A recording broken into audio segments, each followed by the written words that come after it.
घर को well managed organised बनाने के साथ साथ नई नई चीज़ें इंट्रोड्यूस करवाने के साथ साथ घर से पुरानी चीज़ें, टूटी हुई चीज़ें, नकारा चीज़ें और नाकाबिले इस्तेमाल चीज़ों को भी घर से निकालना बहुत ज़रूरी है।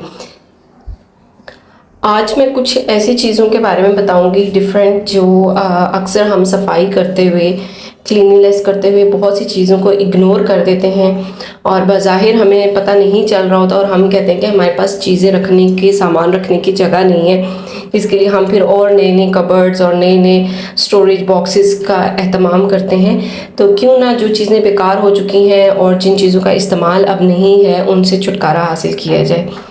तो स्टार्ट करते हैं। Welcome to Fatima simple pleasures. अस्सलाम वालेकुम।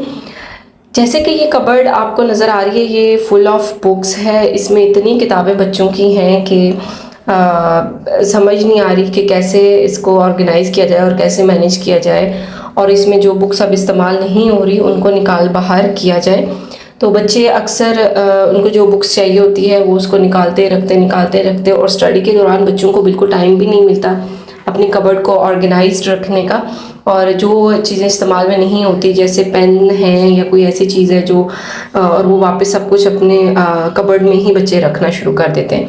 तो सबसे पहले तो मैंने स्टार्ट कबर्ड से किया और जो बुक्स नहीं चाहिए थी और जिनकी ज़रूरत नहीं थी, सबसे पहले तो ऐसी बुक्स को निकाला और जो अच्छी और वेल कंडीशन बुक्स थी उनको मैंने ये सोचा कि उनको लाइब्रेरी में दे दिया जाए या स्कूल में वापस कर दिया जाए, तो जो ज़रूरतमंद पेरेंट्स हैं, बच्चे हैं, उनके काम आ जाएंगी। और जो बिल्कुल ही फारिग हो चुकी थी तो उनको रद्दी में दे दिया।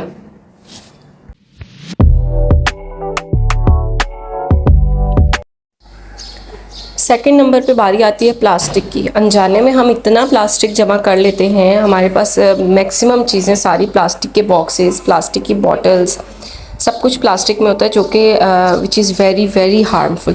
तो इसको भी हमें रिन्यू करते रहना चाहिए और 2 मंथ्स 3 मंथ्स बहुत होते हैं प्लास्टिक के लिए।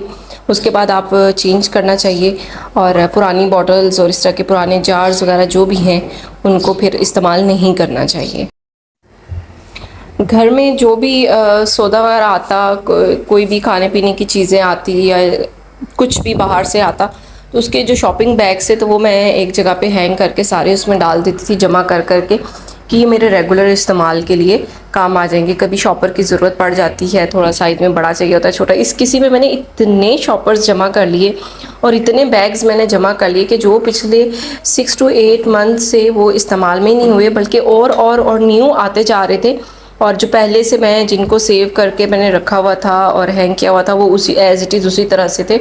और ये मैंने इतने जमा कर लिए थे और इतना कचरा, इनकी वजह से भी इतना कचरा हो रहा था और समझ भी नहीं आ रही थी। और पूरा एक शॉपिंग बैग जो है ना वो फुल भर चुका था बैग्स की वजह से।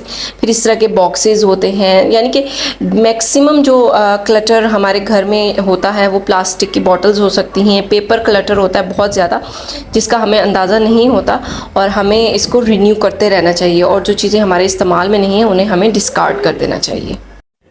फिर बारी आती है मेडिसिन्स की। ये छोटा छोटा सामान है जो हमें अनजाने में हमने जमा किया होता है और इतना ज़्यादा हो जाता है कि कुछ मेडिसिन्स रेगुलर हम घर में वैसे इमरजेंसी के लिए रखते हैं, जैसे राइसिक है, पैनाडॉल है और फ्लैजल है, इस तरह की मेडिसिन्स, एरिनेक। लेकिन इनको जमा किए और हमें अंदाज़ा नहीं होता, क्योंकि ज़ाहिर सी बात है रेगुलर इस्तेमाल तो नहीं होती ये मेडिसिन्स। कभी कभी सीजनल एलर्जी की वजह से हम इनको इस्तेमाल कर पाते हैं, तो ये रखी कुछ एक्सपायर हो जाती हैं और उनका अंदाज़ा नहीं होता। तो ये भी हमें चेक करना चाहिए अपने मेडिसिन बॉक्स वगैरह को भी हम फ्रेश करके, तो घर से फालतू और एक्स्ट्रा चीज़ें हम इस तरह से भी इनका भी ख़ात्मा कर सकते हैं। वेस्ट को हम इस तरह से भी निकाल सकते हैं।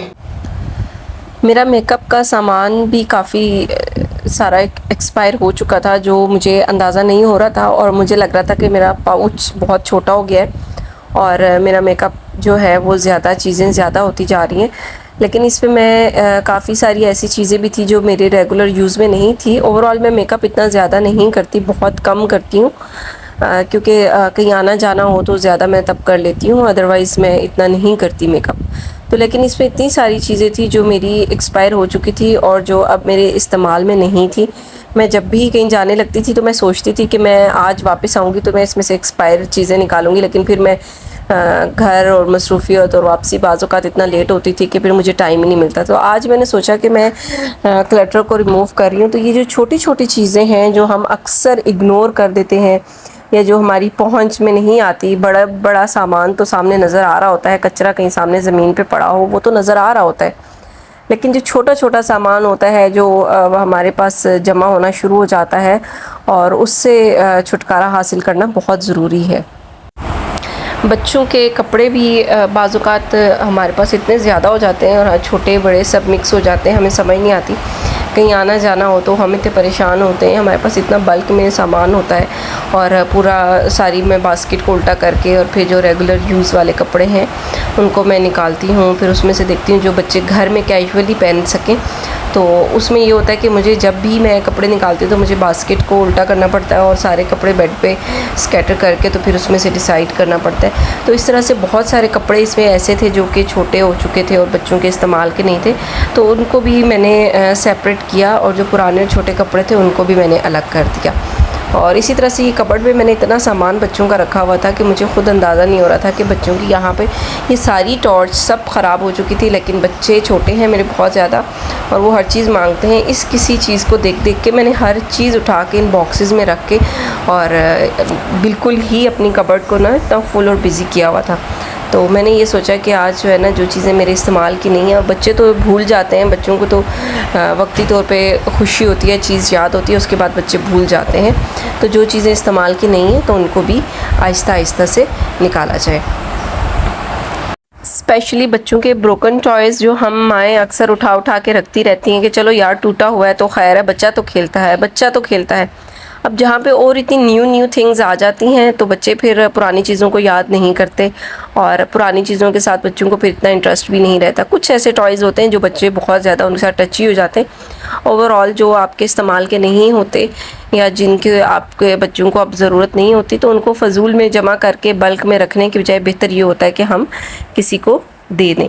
और इसके साथ परफ्यूम की बॉटल्स वगैरह भी इस तरह से अक्सर मेरे हस्बैंड परफ्यूम लगाते हैं तो वो बॉटल्स को जमा करते रहते हैं, कहते हैं कि मैं रीफ़िल करवा लूँगा, जब हम जाएंगे तो हम रीफ़िल करवा लेंगे। यहाँ पे कराची में तो सईद गनी का बहुत ही मशहूर ब्रांड है और नाम भी उसका पता है, चलता है बहुत ज़्यादा। तो वो फिर इस तरह से बॉटल्स को जमा कर कर के, लेकिन जब हम बाज़ार जाते, हम शॉपिंग करने जाते, हम घर से वो पुरानी वाली बॉटल तो लेके जाना भूल ही जाते थे और वहाँ से जाके हम न्यू बॉटल उठा लेते। तो इस तरह से इतनी बॉटल्स जमा हो गई थी ना, इतनी बॉटल्स परफ्यूम की एम्प्टी बॉटल्स जमा हो गई थी कि ये पूरा बॉक्स जो है ना, मैंने कार्टन छोटा सा मिनी कार्टन था, ये एक्स्ट्रा मेरे कबर्ड में रखा हुआ था और इसने ठीक ठाक स्पेस ली हुई थी सिर्फ एम्प्टी बॉटल्स की वजह से। तो इन चीज़ों से भी हमें छुटकारा हासिल करना चाहिए और जितना इस तरह से हमारे पास हमें काफ़ी स्पेस मिल जाती है। बज़ाहिर हमें नज़र नहीं आ रहा होता लेकिन ठीक ठाक हमारी स्पेस बन जाती है। उम्मीद करती हूँ आज की वीडियो आपको बहुत अच्छी लगी होगी और बहुत कुछ आपको सीखने और समझने को मिला होगा। इसमें से अपने घर को क्लीन करने में, काफ़ी क्लीन एंड ऑर्गेनाइज़ करने में काफ़ी हेल्प मिली होगी। इंशाल्लाह फिर मिलेंगे एक नए पैगाम के साथ, एक नए वीडियो मैसेज के साथ। तब तक के लिए अपना बहुत सारा ख्याल रखें। अगर आपको मेरी वीडियो अच्छी लगी है तो काइंडली मेरे चैनल को सब्सक्राइब कर दें और कमेंट बॉक्स में एक बहुत प्यारा सा कमेंट कर दें। जज़ाकल्लाह खैर।